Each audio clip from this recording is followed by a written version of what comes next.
Secrets of Chinese Sages warmly welcomes you. If you are seeing this message, it means you are destined to receive it. I have a method for transforming your destiny, one that touches on divine secrets. Would you like to hear it? This is not an exaggeration. If you listen with sincerity, you may find the key that unlocks the door to true happiness. From that moment forward, you may be free from worry, no longer restless over trivial matters, and finally enjoy a life of peace and tranquility. Each of us, when entering this world, carries a unique account. I call it the fortune account. Much like a bank account, this invisible account holds our blessings and good karma.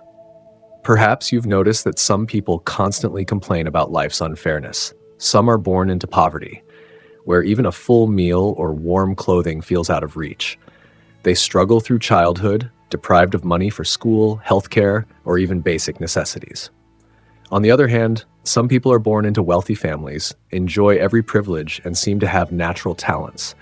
They attend elite universities, launch successful businesses, and their lives unfold smoothly. You may wonder, why is there such a vast difference between people? The answer lies in the starting balance of each person's fortune account. Some are born carrying a massive debt, as if their fate has never smiled upon them. Others seem to possess a bottomless reservoir of good fortune, and their lives appear endlessly blessed. But even those born with a full fortune account are not guaranteed a smooth life forever. No matter how abundant their blessings, if they persist in doing harm, if they act with malice, deceive others, or take advantage of people, their fortune account will begin to deplete. Each act of evil, each selfish intention, drains that account little by little. And one day, when the account runs dry, misfortune will arrive quietly but decisively. When a person exhausts their good fortune, misfortune manifests in 4 clear ways. First, a withering of their appearance. Observe those who were once powerful or famous, whether in business or politics. When they fall, the glow they once carried fades. They begin to look exhausted, lifeless, and beaten down. This is called the decay of one's countenance. Second, isolation from loved ones and friends. When they were prosperous, they were surrounded by supporters. Everyone seemed eager to help them. But in times of hardship, these people vanish. They are left alone, abandoned in their moment of need. Third, a relentless streak of bad luck. When someone is riding a wave of good fortune, it feels as if the entire world clears a path for them. But when their blessings run out, misfortune comes knocking again and again. Accidents happen, losses pile up. Even drinking water might cause them to choke. Life becomes a series of failures, big and small. Fourth, they face endless legal troubles. Once the account is empty, they may become entangled in lawsuits. Whether due to crimes committed in the past or business disputes, they find themselves in constant conflict. As our ancestors once said, retribution is not absent, it simply hasn't arrived yet. Some people wonder why those who do evil still live long and healthy lives. Isn't that unfair? But the truth is, they are simply spending blessings accumulated from a previous life. They may have committed terrible acts in this lifetime, yet still enjoy prosperity, because their past fortune was immense. It's like someone born with a fortune worth hundreds of millions. Even with reckless spending, it takes time to run out. However, this does not mean there will be no consequences. The blessings they misuse today may be passed down to their children, who will inherit both the fortune and the karma.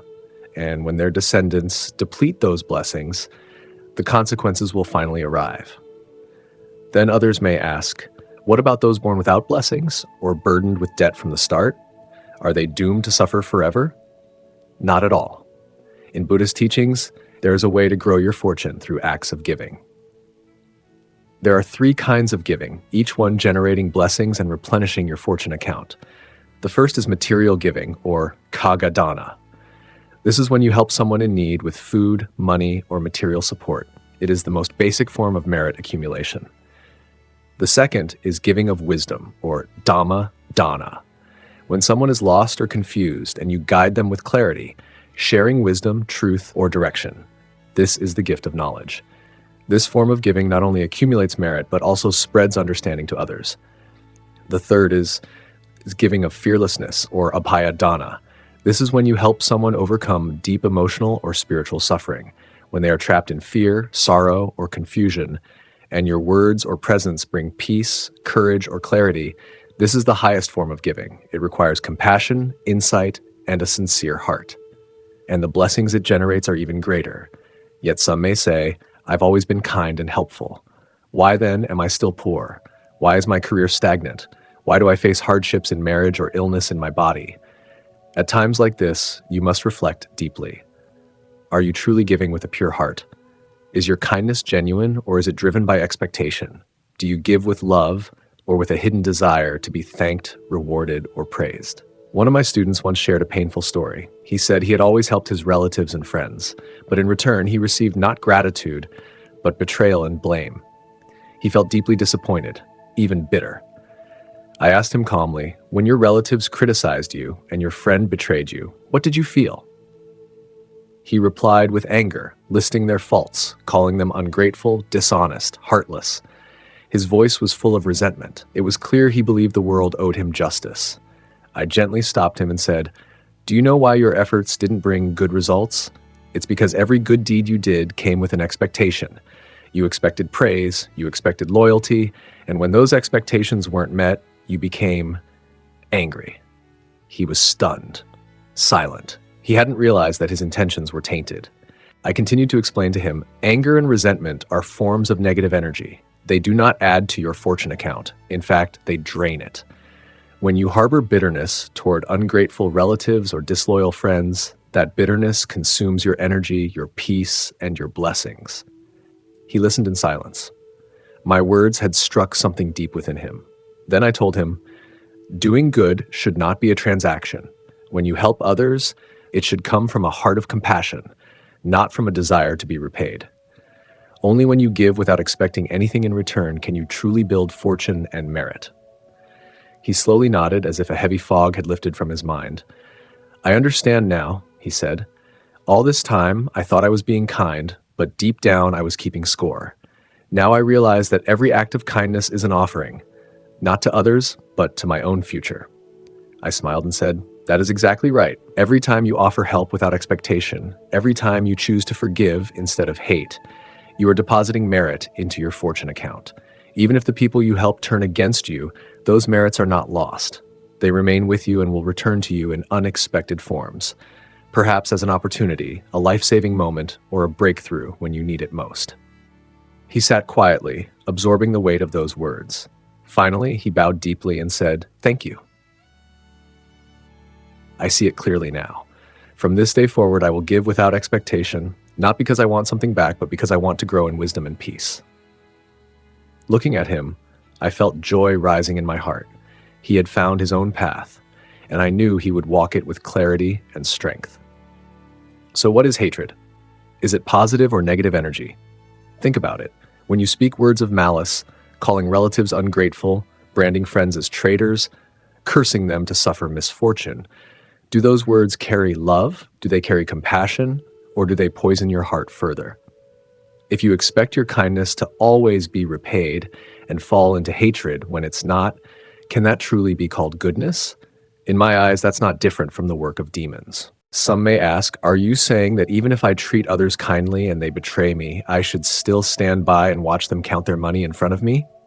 This is a misunderstanding. The blessings you accumulate do not depend on how others respond.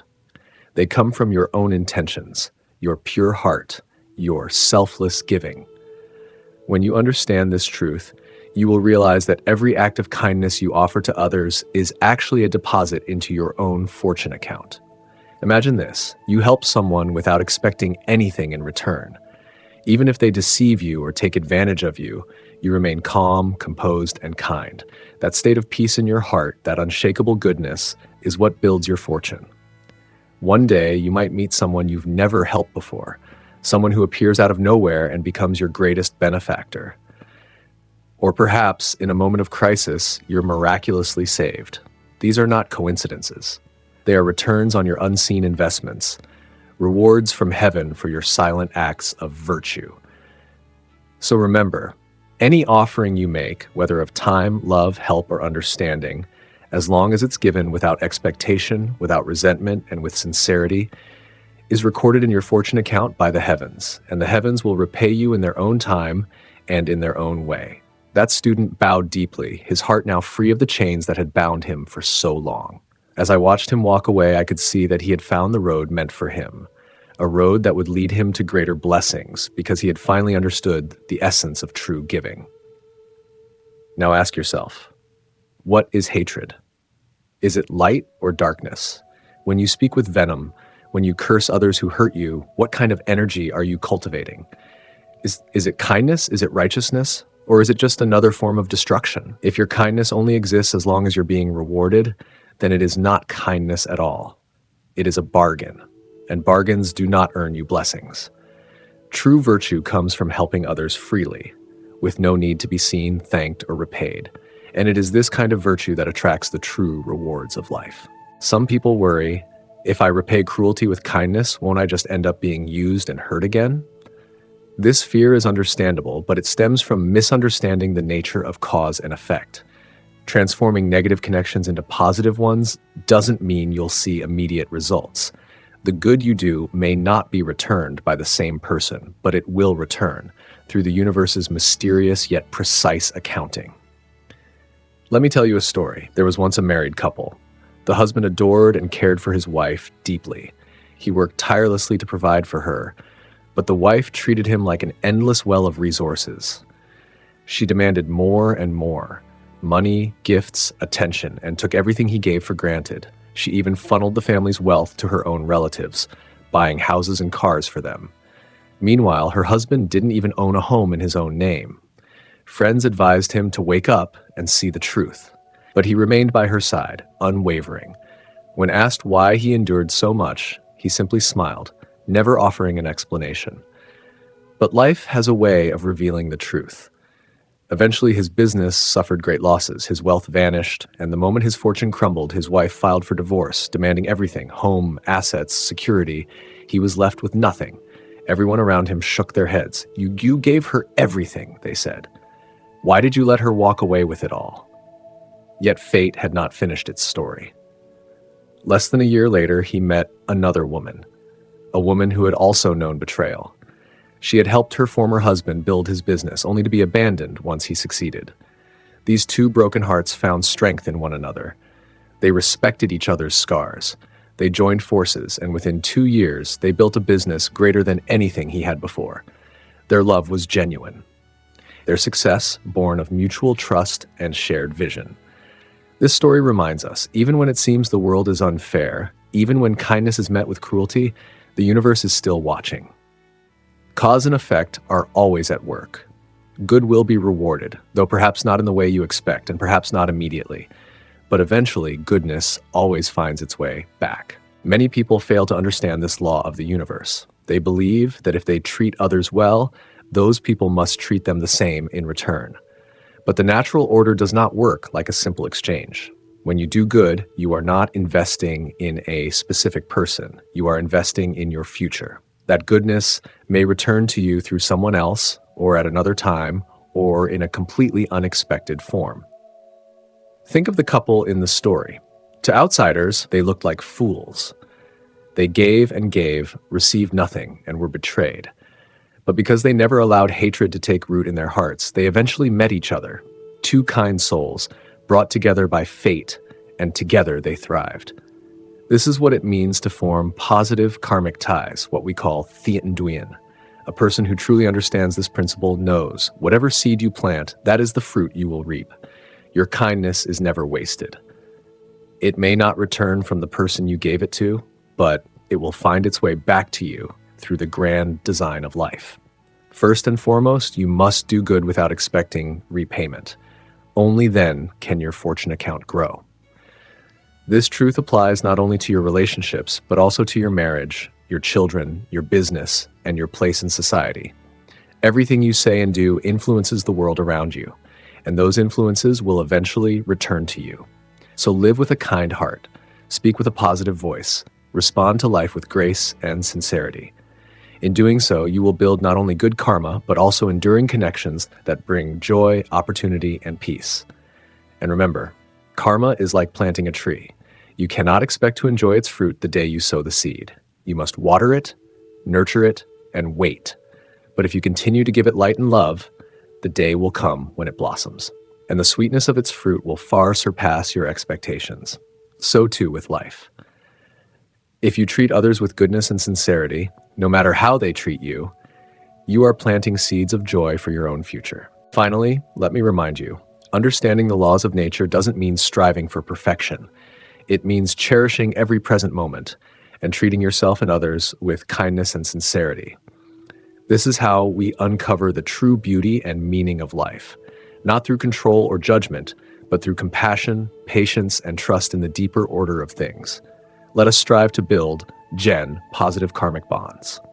Let our actions be guided by a heart that seeks no reward.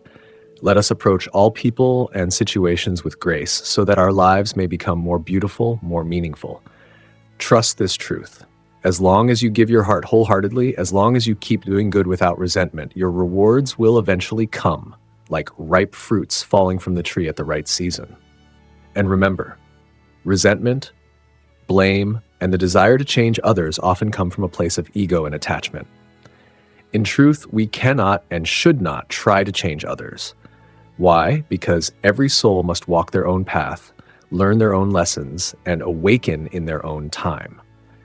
Trying to force change upon someone, even someone we love, is like trying to pull a seed from the earth before it's ready to sprout. You do not help it grow, you only tear it apart. This is especially true in adulthood. Every person must awaken through their own experience. The role of those who have wisdom is not to force change, but to inspire it. We can be a mirror, we can be a light, we can speak truth, but we must allow others the dignity of discovering their own truth. Even when watching someone we love suffer, we must remember, their suffering may be the very fire that forges their strength. We should not fear hardship, neither for ourselves nor for others. It is hardship that refines the soul, and in the process, we must learn to let go. Let go of the urge to control. Let go of the belief that others must live up to our expectations. Let go of the pride that tells us we know best. Each life is unique, each path sacred.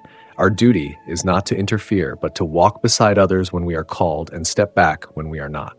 Of course, this doesn't mean we should ignore the mistakes of others. When someone's actions harm themselves or those around them, we have a responsibility to speak up, but not to impose change, only to offer guidance, to shine a light on the path they may not yet see. True transformation must come from within. It cannot be forced. We can offer perspective, we can plant a seed of awareness, but only they can choose to let that seed grow. We must understand life is full of challenges and hardships, and it is often these trials that shape our character the most. Instead of trying to shield others from every storm, we must learn to let them face the winds, to gain strength, wisdom, and clarity. A wise monk once said, "The greatest truth of life is not believing in karma, but not understanding it." Look around our world today. Divorce rates rise, families crumble, relationships fall apart. Why? Because people have forgotten how to nurture good karma in their most sacred bonds. Married couples often criticize each other, creating seeds of resentment day by day. Even deep love, if filled with bitterness, will eventually turn sour. This is how we turn love into karmic debt, by planting bad seeds in the garden of our relationships. Some may ask, how can I turn a negative relationship into a positive one? The answer is simple, though not always easy. All karma can be transformed. Even if two people were enemies in a past life, they can become allies in this one, if one side is willing to repay hatred with virtue. Yes, some may worry, if I repay evil with good, won't I just be hurt again? But remember, transforming karma is not about being repaid immediately. It is about cleansing your own soul. It is about building your own path of light. Whether others change or not, you will walk in peace. And that peace will draw true allies to your life, just as one light can ignite 1,000 more. Let me share with you one final story. There was a man who loved his wife dearly. He gave her everything, his time, his energy, his money. But to her, it was never enough. She treated him like a bank, endlessly demanding more. She took their wealth and redirected it to her own family, buying houses, cars, and providing for her siblings, while her husband lived without even a home in his own name. His friends pleaded with him, "Why do you let her do this? She doesn't respect you. She's using you." But he remained silent, never once speaking ill of her. Then disaster struck. His business collapsed. and he lost everything. At that moment, his wife coldly asked for a divorce. She demanded all their assets and left him with nothing. People pitied him. They shook their heads, saying, "You gave her everything, and now you're left with nothing." But life has a way of surprising us. Less than a year later, he met a woman, one who had also been betrayed. She had once supported her husband's career, only to be abandoned when he rose to success. These two wounded souls met and slowly began to heal together. They saw each other's value, respected each other's past, and chose to build something new. She believed in him. She supported his dreams. Together, they started a new business. And in 2 years, they built something even greater than what he had lost. This story teaches us a timeless truth. Goodness is never wasted. Even if others betray you, the blessings you've earned remain. They may not return from the same people, but they will return, often multiplied and at the right time. People once called them fools, but in the end, they were the ones who found true love and true success. Why? Because they never let bitterness consume them. They didn't let betrayal turn them cruel. They stayed kind. And because of that, they attracted the kind of people and blessings their hearts truly deserved. So, what does this mean for you? It means that when you act with kindness, with no hidden agenda, not to manipulate, not to gain favor, not to be seen, but simply because your heart tells you it's right, you are shaping a future filled with blessings. And even if life doesn't reward you immediately, even if betrayal and heartbreak strike you down, do not be afraid. Because life is not just about this moment, it's about the larger journey. And on that journey, the seeds of your goodness will bloom when the season is right. So many people believe that life is unfair. They say, I was good, but I suffered. I gave, but I lost. I loved, but I was betrayed. But here's what they don't realize. Those acts of goodness were never in vain. They were deposits into your fortune account. And when the balance is high enough, life will repay you in ways you never imagined. Maybe it'll be a new beginning, a career opportunity you never expected, a partner who sees your soul, a moment that changes everything. That is the law of cause and effect. That is karma, not some mystical force from ancient tales, but the simple truth that what you give out, you get back. Not always from the same person, not always right away, but always, inevitably, according to the rhythm of the universe. So hold on to your goodness. Don't let the world's cruelty harden your heart. Don't let one betrayal turn you cold. Don't let temporary pain steal your eternal peace. Because if you can stay kind when it's hardest, if you can still believe in light even after walking through darkness, then the universe will open its arms to you and you will rise. Not because you forced life to love you, but because you became someone worth loving. Someone who shines not for applause, but because that's just who you are. So keep going, keep doing good, keep loving without fear. Because everything you give, you will one day receive. And that, my friend, is the eternal promise of this life. Thank you for listening to Secrets of Chinese Sages. May your heart be full, your mind be clear, and your path be blessed.